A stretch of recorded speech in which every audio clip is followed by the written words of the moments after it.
오늘 하나님 주신 말씀은 요한복음 20장 21절 말씀입니다. 요한복음 20장 21절 말씀입니다. 우리 함께 읽겠습니다. 예수께서 또 이르시되 너희에게 평강이 있을지어다. 아버지께서 나를 보내신 것 같이 나도 너희를 보내노라. 우리 한 번 더 읽겠습니다. 예수께서 또 이르시되 너희에게 평강이 있을지어다. 아버지께서 나를 보내신 것 같이 나도 너희를 보내노라. 아멘. 할렐루야. 아멘. 오늘도 저와 우리 모두가 예수님의 부활 그 이후에 부활의 주님을 만난 사람들에게 일어나는 또 다른 은혜 이야기를 전하려고 합니다. 부활하신 예수님을 만난 그 사람에게는 계속해서 또 다른 그 위대한 변화가 일어나게 되어 있습니다. 우리가 월요일에는 닫힌 문 가운데 찾아오신 그 주님을 보았습니다. 화요일에는 손과 옆구리를 보이시자 제자들이 그 주님을 보고 기뻐하는 그런 자리까지 우리가 보았습니다. 그러므로 오늘은 더 이상의 닫혀있는 사람들의 이야기가 아닙니다. 오늘은 그 다음 이야기입니다. 기뻐하게 된 제자들이 이제 어디로 가야 하는지, 어디로 가는가, 부활의 기쁨이 어디로 계속 이어지는가, 그것을 보는 날입니다. 예수님은 제자들을 기쁘게만 하지 않으셨습니다. 기쁨을 주시고 그냥 끝내지도 않으셨습니다. 감격하게 하시고 그냥 거기에 머물게 있게 하지 않으셨습니다.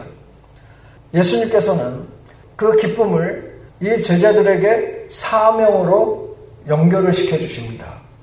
이것이 오늘 말씀의 핵심입니다. 부활의 기쁨은 그냥 머무는 감격이 아니라 보내심으로 이어지는 그 능력입니다. 오늘 본문 21절에서 예수님은 다시 평강을 말씀하신 후에 곧바로 이렇게 말씀하십니다. 나도 너희를 보내노라. 사랑하는 성도 여러분, 부활하신 예수님을 만난 사람은 그저 은혜 받았다 해서 끝나지 않습니다. 그저 감동만 받았다 해서 멈추지를 않습니다.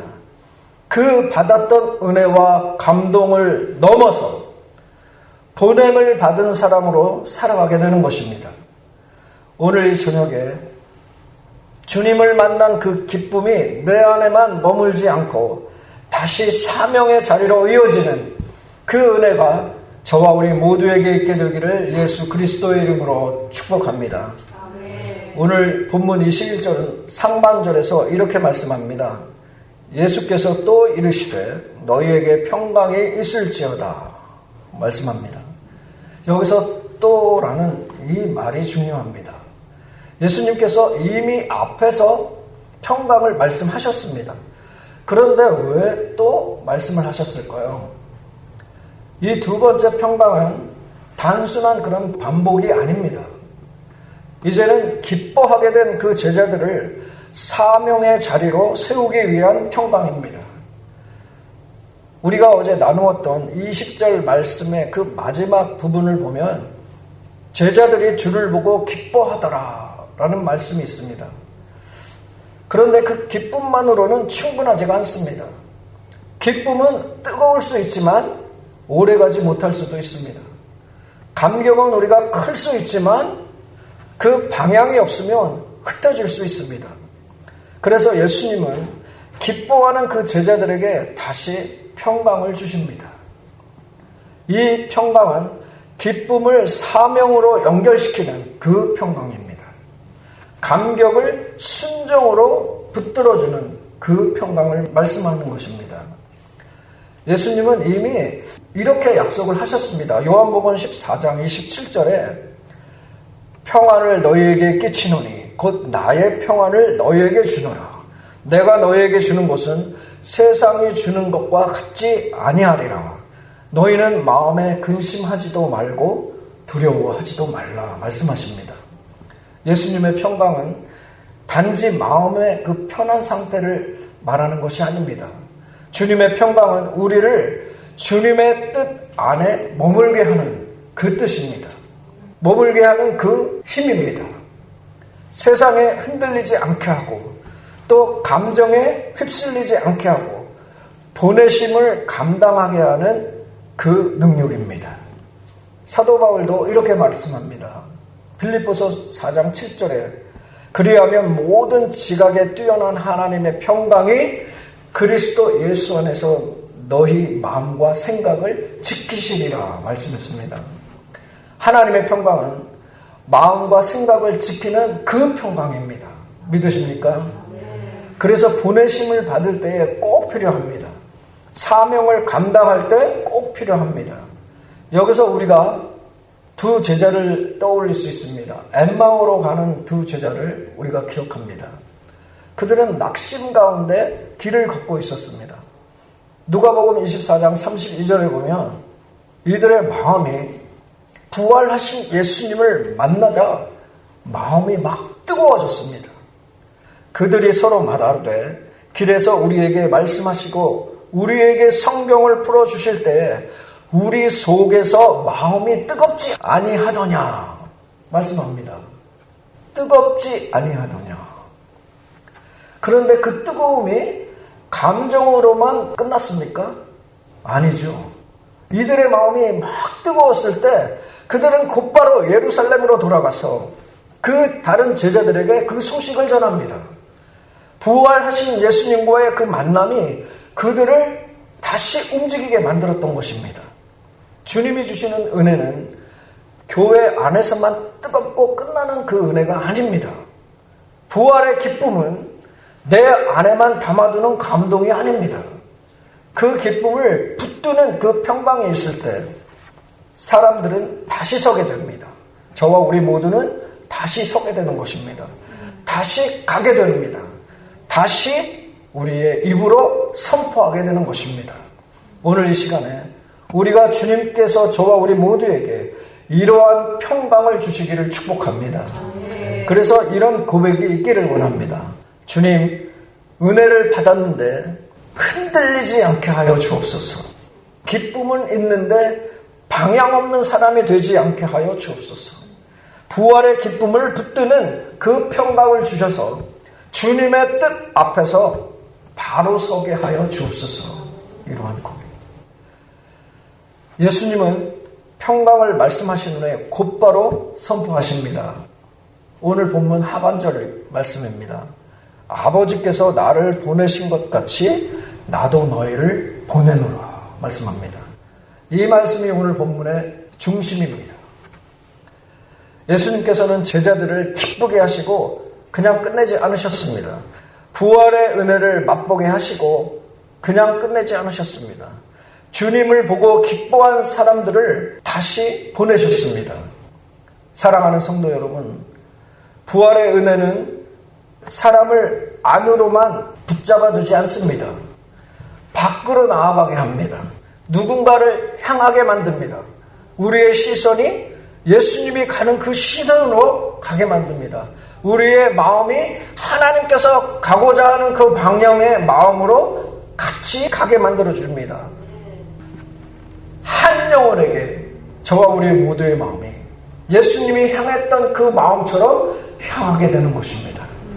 예수님은 이미 제자들을 위해서 이렇게 기도하셨습니다.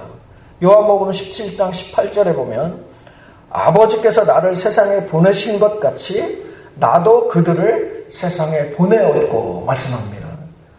예수님의 마음속에는 처음부터 이것이 있었습니다. 제자들을 자기 곁에만 두는 것이 아니라 세상으로 보내는 것이었습니다. 은혜를 누리는 사람으로만 남겨두는 것이 아니라 그 은혜를 전하는 사람으로 세우는 것입니다. 마찬가지로 저와 우리 모두도 그러한 은혜를 전하는 사람으로 세우시기를 우리 주님은 원하십니다. 예수님께서는 마태복음 마지막에서도 이렇게 말씀하셨습니다. 마태복음 28장 19절 그러므로 너희는 가서 모든 민족을 제자로 삼아 말씀합니다. 부활하신 주님은 언제나 가라고 하십니다. 떠나라고 하십니다. 여기 남아있지 말라고 하십니다. 고인물처럼 여기서 썩어가는 그런 신앙을 가지고 있지 말라는 것입니다. 주님을 만난 사람은 결국 가게 되어 있습니다. 왜냐하면 부활의 기쁨은 흘러가야 하기 때문입니다. 남아있지를 못합니다. 왜? 넘쳐나는 그 기쁨 때문에 이것을 전할 수밖에 없는, 전하고 싶은 그 마음이 생명수처럼 이렇게 흘러 넘치기 때문입니다. 제가 처음 예수님을 만났을 때, 그 주님을 만났는데 그 기쁨이 제가 그동안 살아왔던 29년의 그 기간 동안에 그 어떤 기쁨보다도 너무 기뻤습니다. 기뻐서 어찌 할 줄을 몰랐습니다. 그래서 그 기쁨을 남들에게 전하고 싶은 그 마음이 막 일어나는 거예요. 그래서 그때는 막 보는 사람마다 이렇게 전하고 싶은, 내가 만난 그 예수님을 전하고 싶은 그 마음이 너무나 넘쳐났었습니다. 심지어는 제가 운전을 하고 이렇게 가고 있는데 맞은편에서 오는 저 차가 이렇게 쭉 오면 그 운전자를 향해서 쳐다보면서 하나님께 기도를 했습니다. 하나님, 저 운전자도 예수님을 만날 수 있는 복음 전도자를 통해서 만나게 해주십시오 하면서 운전하면서 기도하면서 다녔었습니다. 그렇게 기쁨이 있는 자들은 이 복음을 전하는 것에 너무너무 기뻐하고 즐거워하고 아주 전하지 않고서는 견딜 수 없는 그 마음이 생기게 되는 것입니다. 바로 부활의 기쁨을, 부활의 주님을 만난 사람들은 그런 것입니다.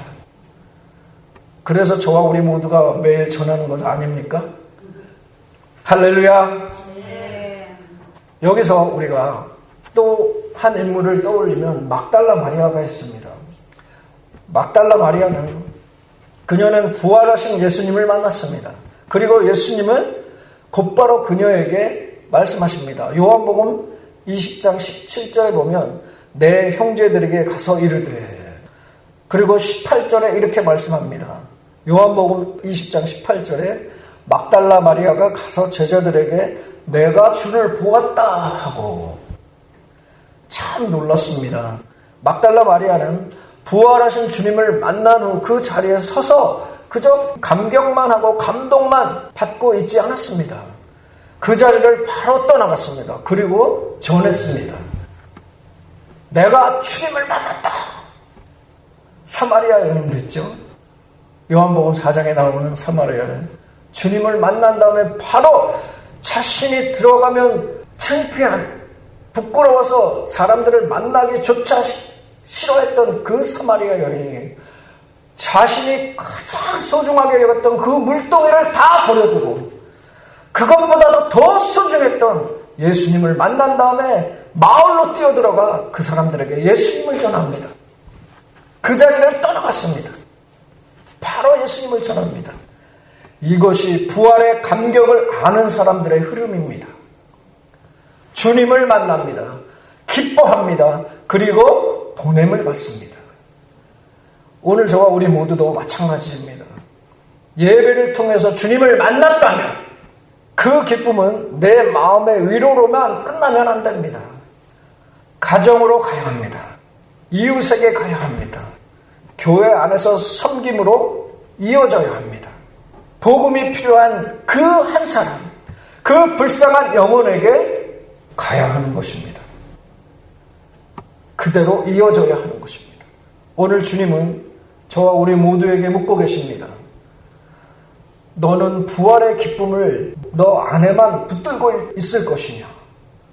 아니면 내가 보내는 자리로 나아갈 것이냐?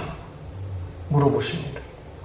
사랑하는 성도 여러분, 보내심은 예수님의 길을 이어받는 것입니다. 예수님이 가신 길을 따라가는 것입니다. 나의 십자가를 지고.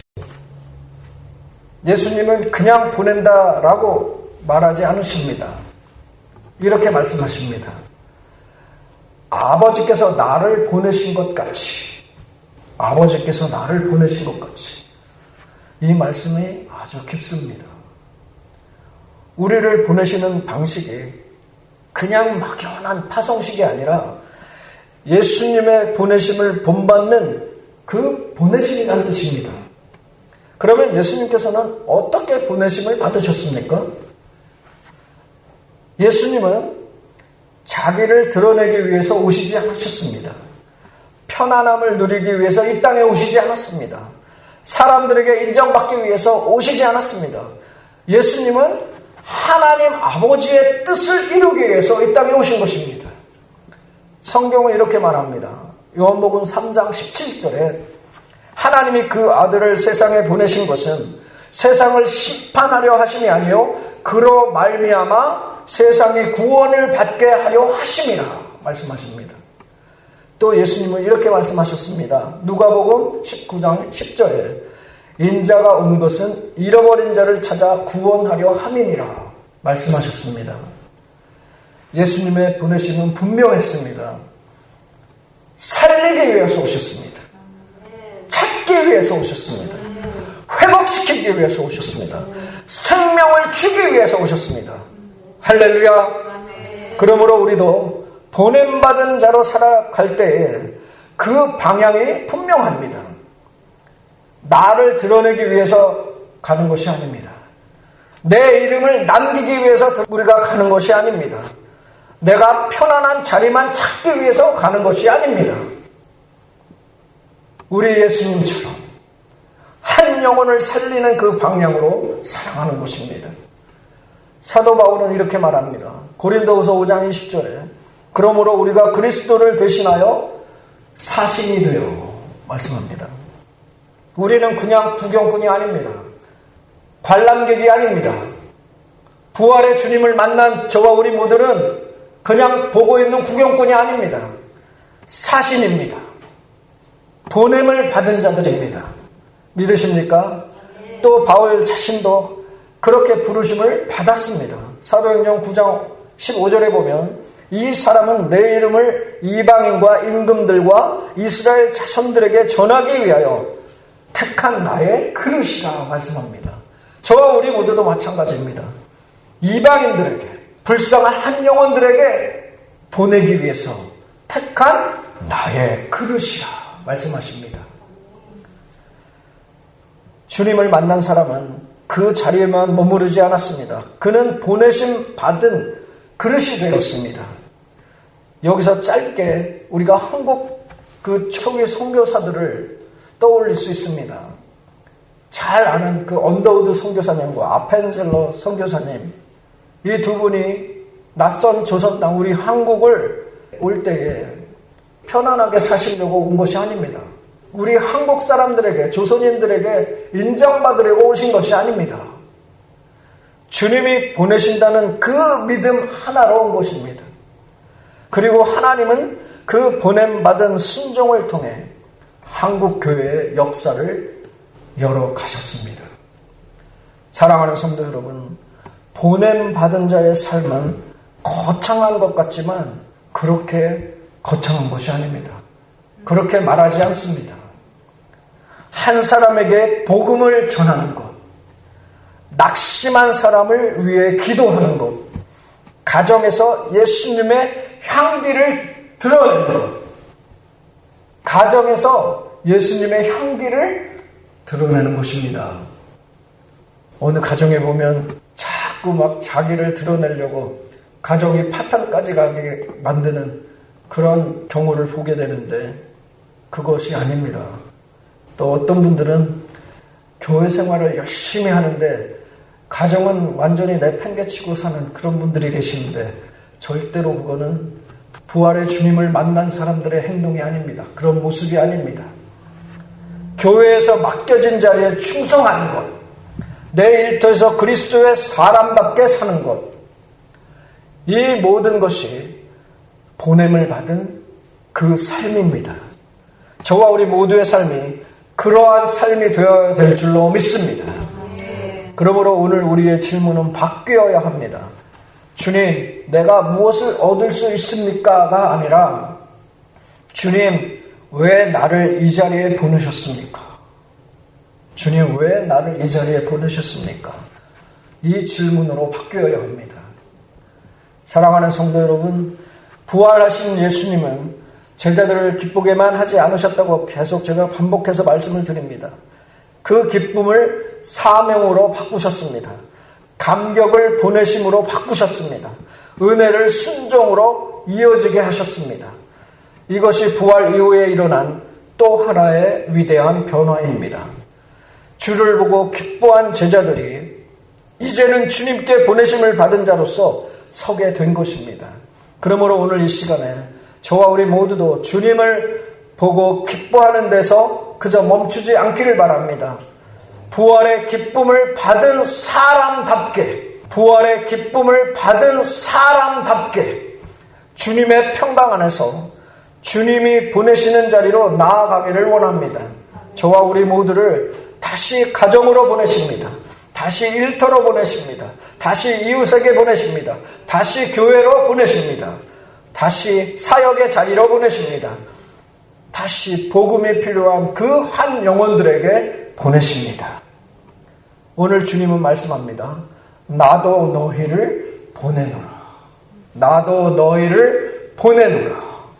부활하신 예수님을 만난 사람은 더 이상 예전과 같은 사람으로 살아가지 않습니다. 그 사람은 이제 보내심을 받은 사람으로 살아갑니다. 사랑하는 성도 여러분, 오늘 예수님은 분명히 말씀하셨습니다. 나도 너희를 보내노라. 부활의 기쁨을 받은 제자들을 이제 보냄받은 자로 살아가야 했습니다. 그런데 여기서 아주 중요한 질문이 남아 있습니다. 이 사명을 누구의 힘으로 감당할 것인가? 누가 세상 속에서 복음을 전하고 한 영혼을 품고 주님의 뜻을 이루며 살아갈 수 있겠습니까? 예수님은 제자들을 보내시고 그냥 끝내지 않으셨습니다.